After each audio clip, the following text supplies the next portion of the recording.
Fellow Ambazonians, our intelligence has indicated that the corpse of Nijon Fundi, the number one sellout in the southern Cameroons, in our southern Cameroon's recent history, the number one slave errand boy of our oppressor, our annexation, the one who recently died in Yaoundé, the one who for decades gave La République du Cameroon an evil master, Paul Biya, the legitimacy to be our slave master forever and ever. Reports indicate to us that his corpse was Nicodemously transported to Bamenda hours after his death in a preemptive move to ensure that Ambazonia and Amazonian forces and authorities don't stop the burial from taking place in Bamenda. So as I speak right now, there is 80 to 90% chance that the corpse of this traitor are already in Bamenda. I call on the population, collaborate to give us final confirmation we need. But as I speak now, I speak to the family and those beneficiaries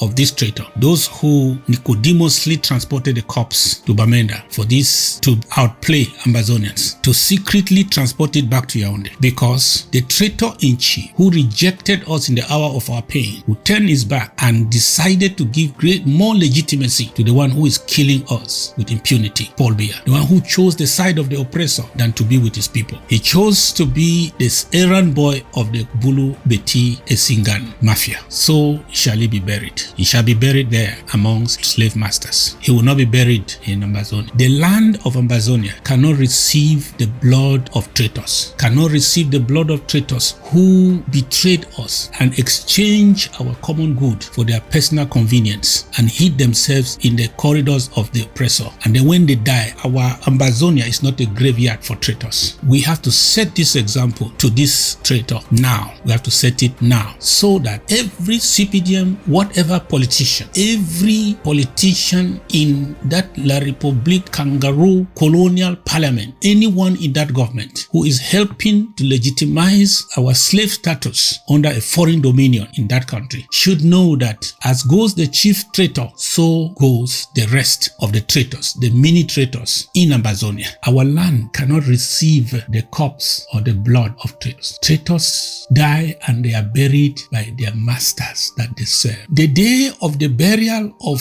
Nijon Fundi, I call on all Ambazonian restoration forces, everyone fighting for this struggle. We have to storm Bamenda and ensure that even if they take all the forces from Iraq and Afghanistan, they will not be able to desecrate our land with the corpse of a traitor like Nijon Fundi. No, let him be buried among his master that he served so well so many years. Our land of Ambazonia shall not be desecrated. He gave his all to serve those people. Our land is not a graveyard for traitors. It's not a place where we honor and write fake and false eulogies. Traitors forgetting about their deeds, and their deeds shall live after them. We are still paying for his deeds. It will be a slap on our face for us to allow his corpse to be buried and paraded in the streets of Bamenda like one great man that he is not. Let the ARF pay special attention. Let the intelligence unit feed us with adequate information to make sure that we set the best example to the chief traitor, because there are other apprentice traitors that need to learn from this example and see what will happen to them when they also die. Thank you. God bless you. Ambazonia is free.